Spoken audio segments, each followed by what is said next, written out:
I used to hang out at this one bowling alley pretty much every weekend when I was younger. I'm talking about when I was around 13 or 14 years old. There wasn't exactly a ton of exciting things to do in my hometown of Wayne, New Jersey, for a bunch of kids who couldn't drive yet. It's a classic suburban town, you know? Lots of strip malls, diners, and busy roads. So there was this place called T-Bowl Lanes right off the highway. It's been shut down for a long time now and turned into a hardware store or something. But back then, it was still up and running, and honestly, it was super cheap.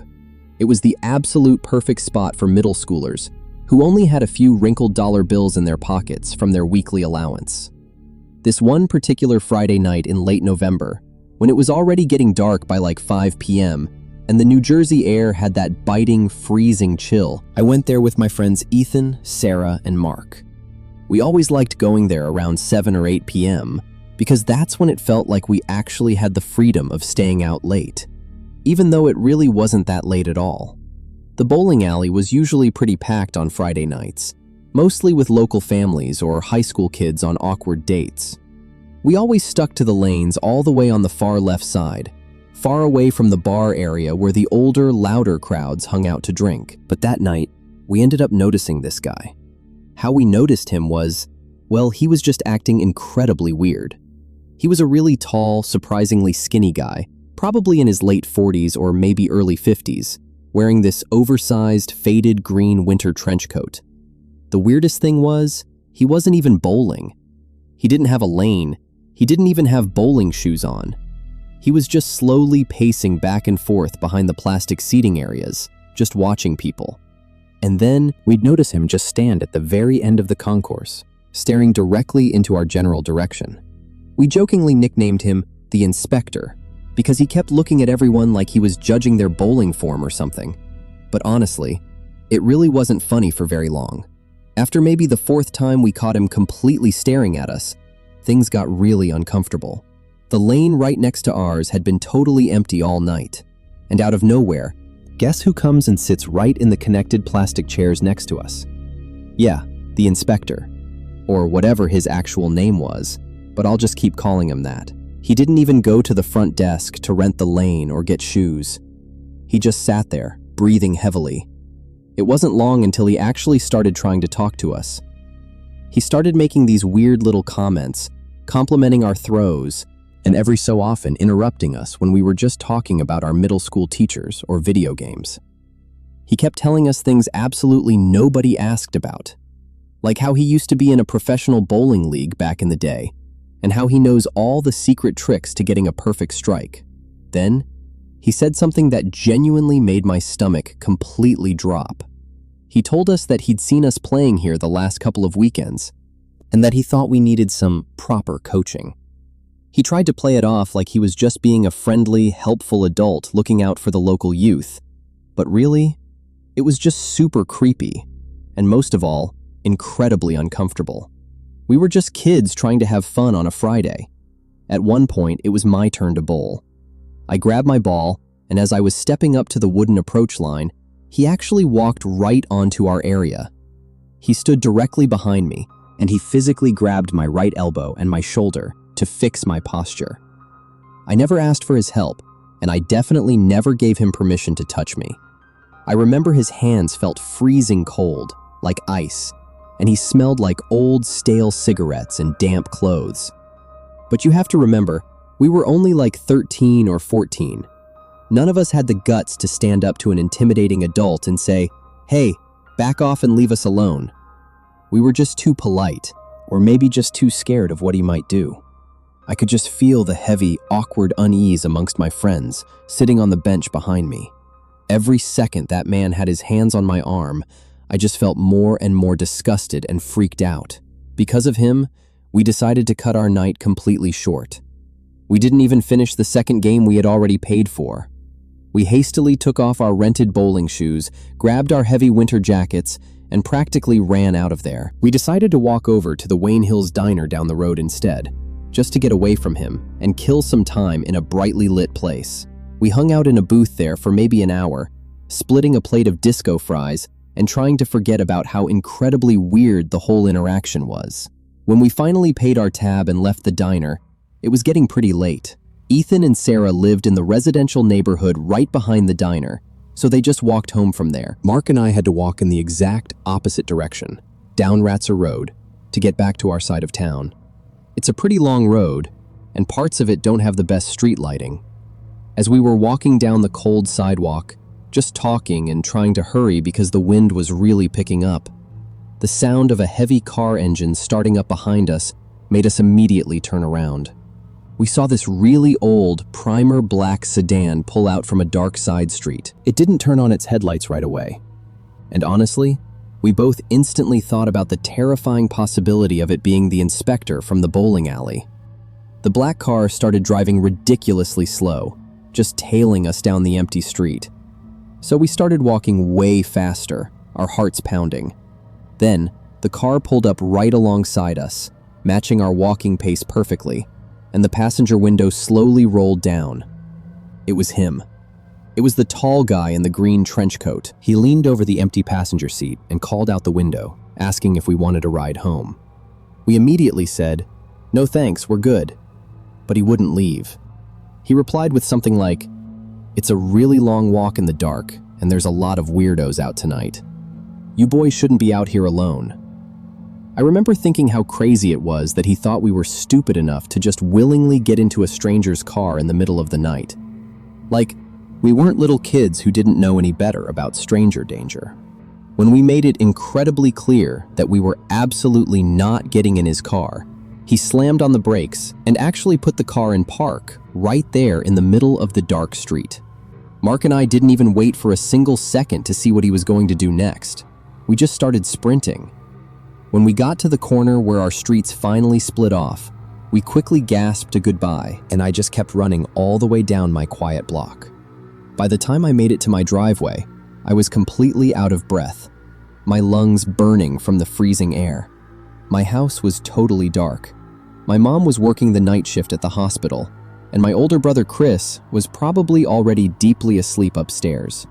Because he had work super early the next morning, I wasn't supposed to ring the doorbell or knock loudly if I forgot my key. And of course, in my rush to leave the house earlier, I didn't have my key on me. We had a spare key hidden inside this fake plastic rock over by the side gate, near the heavy trash cans. I walked over to the side of the house, which was pitch black because the porch light had been burnt out for weeks. I bent down, grabbed the cold fake rock, and got the spare key out. When I stood up, I thought I heard the gravel crunching right behind me, and I really should have listened to my gut right then and there. I walked over to the side door and nervously slipped the key into the lock. Just as I turned the handle and pushed the door open, I heard the heavy, fast sound of someone literally charging up the driveway right behind me. Before I could even turn my head to see who it was, someone shoved me incredibly hard from behind. I went crashing inside the mudroom, and before I could catch my balance, an arm wrapped tightly around my neck from behind, and a heavy, leather-gloved hand clamped down hard over my mouth. I was absolutely terrified. I couldn't see the guy because my back was to him, and he was holding my head totally still. I just started fighting for my absolute life. I scratched and clawed at the rough hand covering my mouth with everything I had. I dug my fingernails deep into his skin until I managed to pull his hand away just enough to take a desperate breath and scream, "Chris!" at the absolute top of my lungs. Even though I was just a skinny young teenager, the pure adrenaline made me put up enough of an aggressive fight to make him lose his grip on my neck for a split second. That allowed me to scream my brother's name again, even louder this time. That undoubtedly scared the guy off. He finally let go of me completely, shoved me forward into the wall, and I heard his heavy boots sprinting back outside and down the driveway into the night. I didn't even look back to see him. I just kicked the door shut, locked the deadbolt, and ran up the stairs screaming for my brother. Chris came rushing out of his room holding a metal baseball bat. I was shaking so bad I could barely speak, but after telling him what just happened, he ran downstairs and checked the whole perimeter of the house. But whoever it was had already vanished into the dark. I told Chris everything. I told him about the weird guy at T-Bowl Lanes, how we called him the inspector, how he touched me, and how he literally followed Mark and me in his black sedan and tried to get us into his car. Chris called the cops, and they came and filed a police report that very night. A few days later, my mom went down to the bowling alley with the police to try and get them to release the security camera footage from that Friday night. But the manager told them the cameras pointing at the lane we were using had been broken for months. After my mom found out about the whole thing, I was strictly banned from ever going near that bowling alley again. Not that I would have ever wanted to go back anyway. The crazy thing about all of this is, technically, since it was dark and he grabbed me from behind, I can't say with 100% certainty that the man who attacked me at my door was the exact same man from the bowling alley. But realistically, considering everything that happened that night, how incredibly slim are the chances that it wasn't him?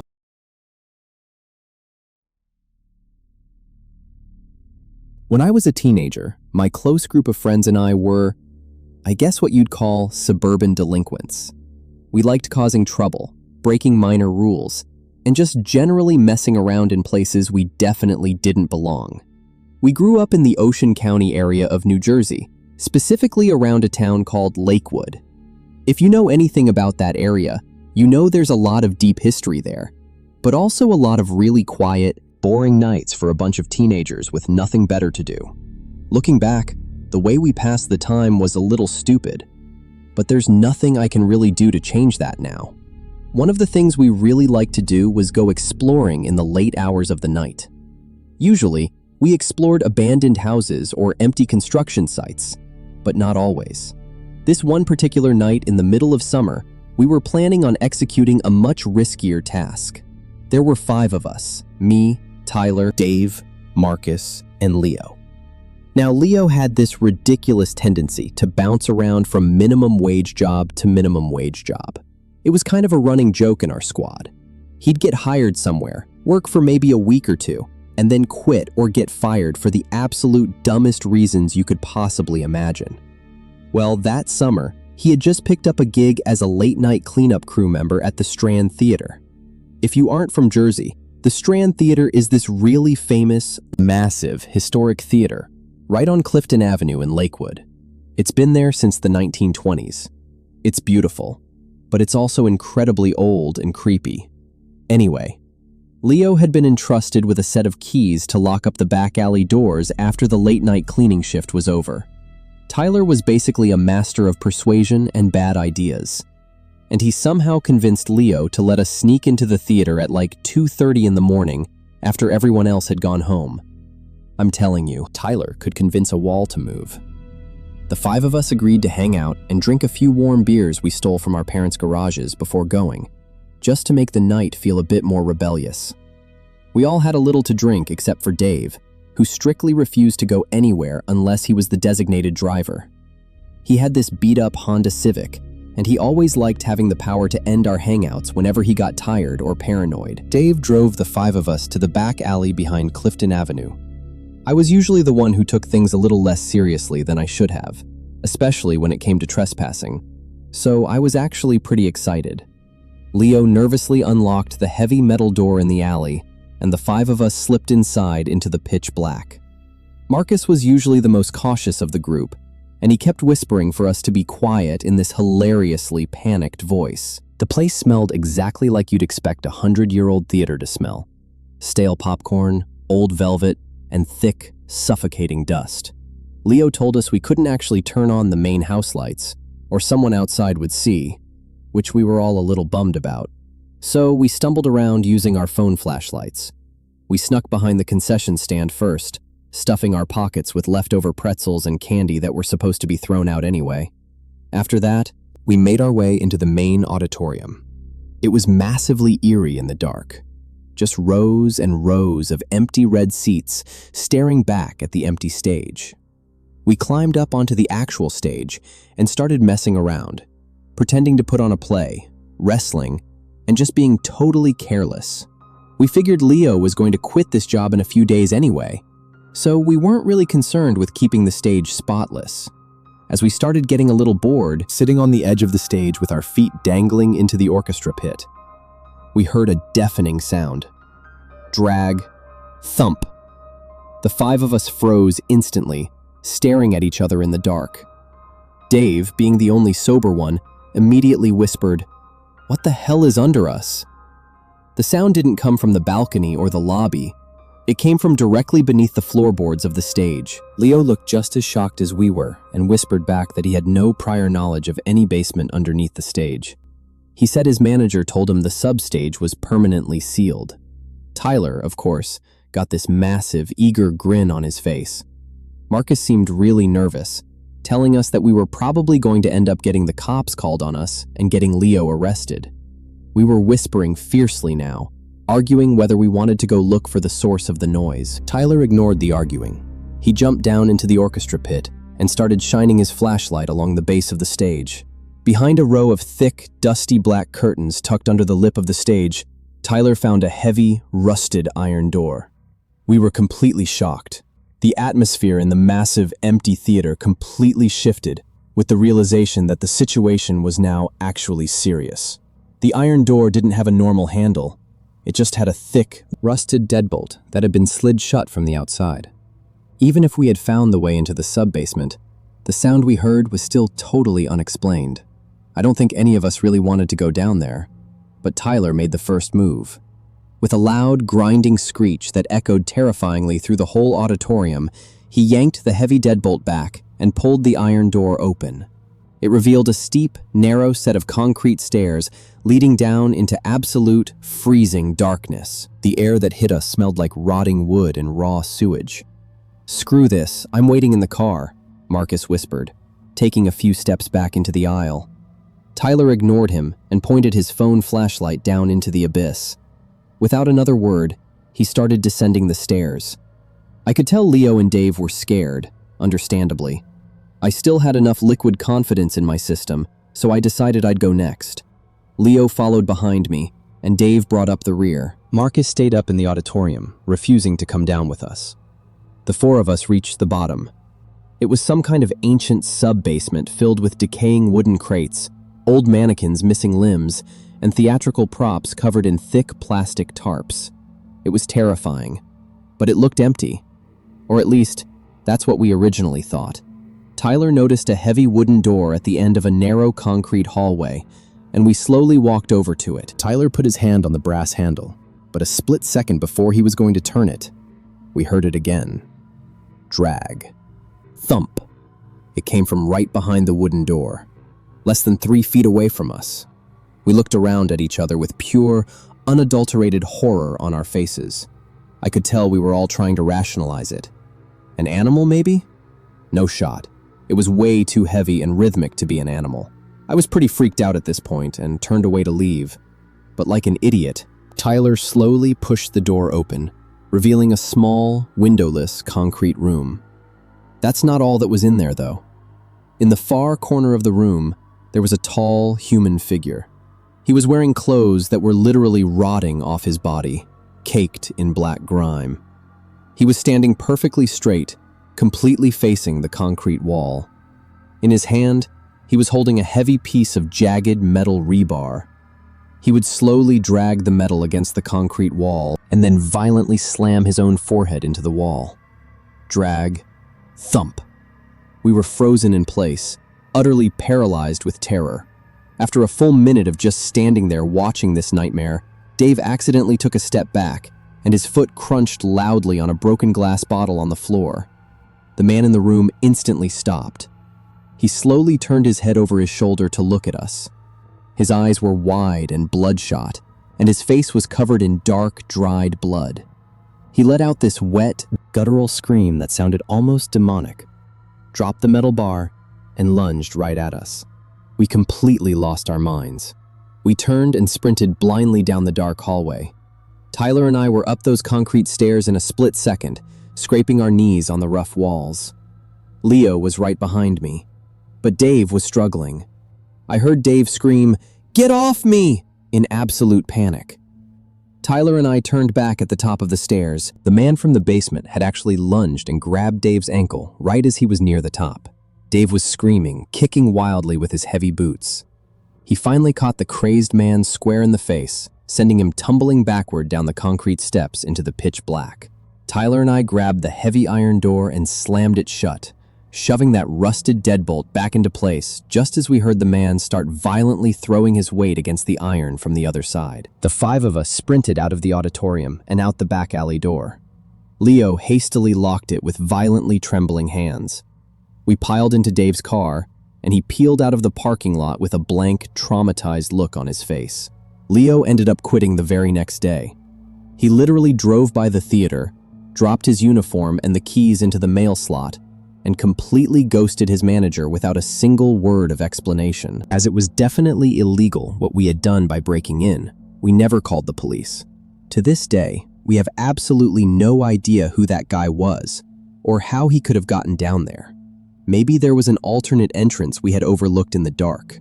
Either way, that heavy iron door had been locked with a deadbolt from the outside, which tells me the management at the Strand Theater almost definitely knew exactly what they were keeping locked down there. This experience completely ruined my taste for exploring, which I have not done since.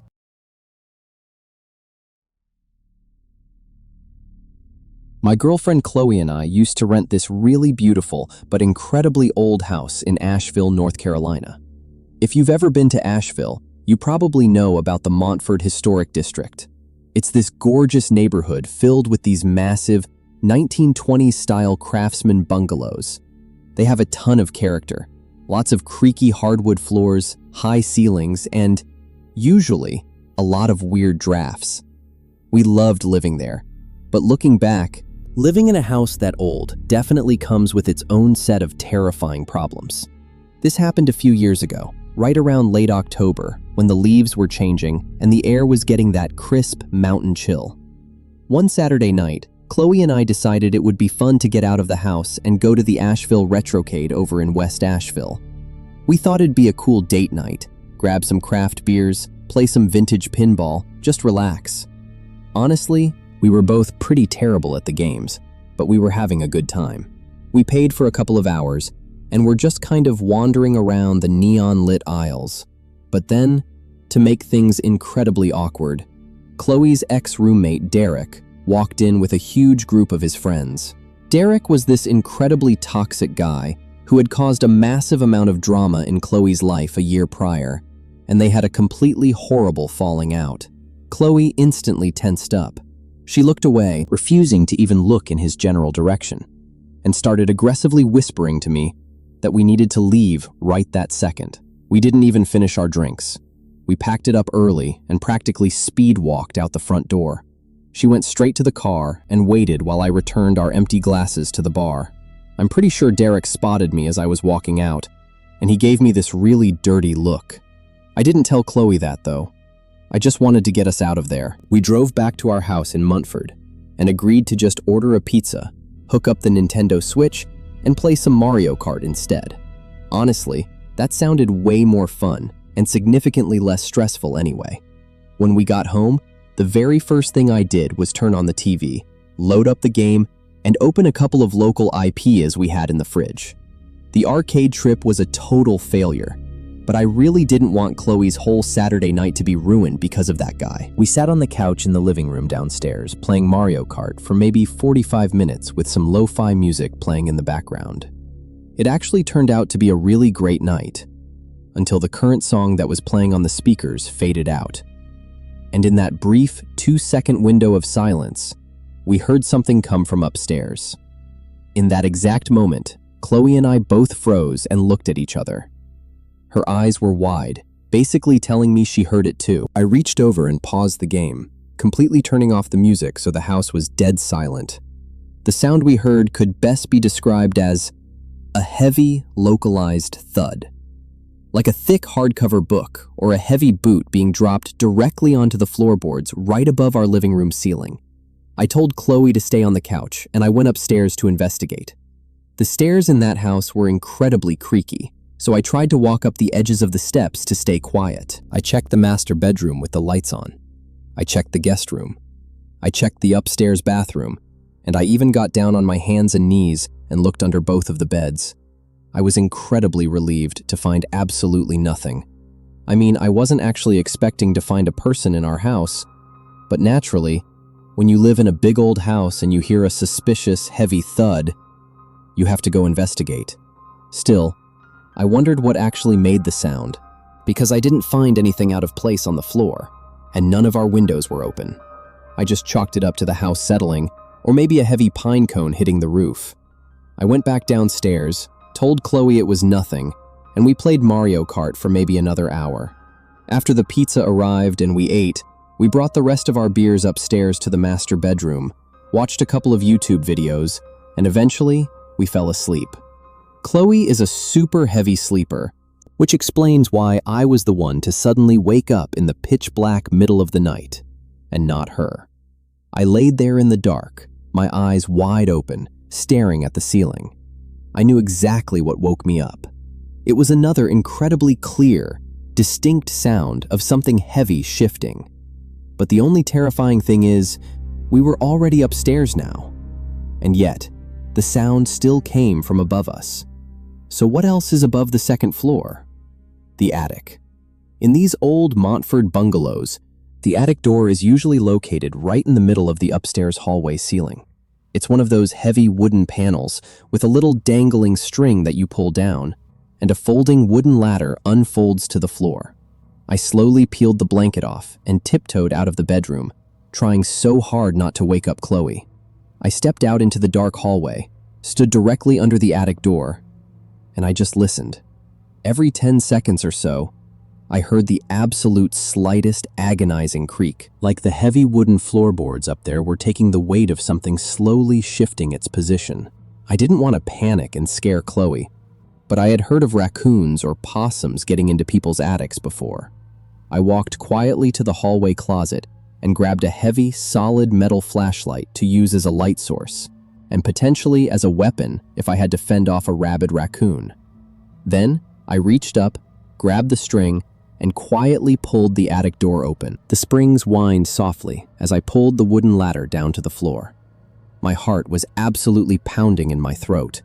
I slowly climbed up the steps, stopping right at the top of the ladder, so just my head and shoulders were poking up into the pitch-black attic. The air up there was freezing cold and smelled like old dust and dry insulation. I held my breath and listened. I heard a sound, but it wasn't a raccoon. It was the sound of fabric rustling and breathing. Soft, rhythmic breathing. I clicked the heavy flashlight on and shined the beam straight ahead into the darkness. It swept past old cardboard boxes, a broken standing lamp, and landed directly on an old, stained mattress we had stored up there against the far wall. There was a man sitting on the mattress. He was wearing one of my thick winter coats that I kept stored in a garment bag up there. He had a half-eaten box of crackers in his lap. I was so paralyzed with shock, I nearly lost my footing and fell backward off the ladder. I wanted to just drop down, run back to the bedroom, lock the door, and hide. I wanted to do absolutely anything but acknowledge this person. But somehow, I gathered just enough courage to yell, "Hey, who the hell are you?" The man slowly turned his head to look directly into the flashlight beam. He didn't cover his eyes. He didn't look scared. He just stared at me with these completely dead, hollow eyes. And then, his mouth twisted into this horrifying, wide smile. He didn't say a word. He just suddenly dropped the crackers and lunged forward, scrambling across the attic floorboards on his hands and knees like an animal, coming straight for the ladder. I panicked. I threw myself down the ladder so fast I scraped all the skin off my elbows. I hit the hallway floor, grabbed the bottom of the folding stairs, and violently shoved the entire ladder assembly back up into the ceiling. I screamed for Chloe to wake up and call 911 immediately. I could hear her jump out of bed, completely terrified. I stood directly underneath the attic door, pressing both of my hands and all of my body weight upward against the wooden panel to keep it shut. The man in the attic started violently throwing his weight against the door from the other side, trying to kick it down.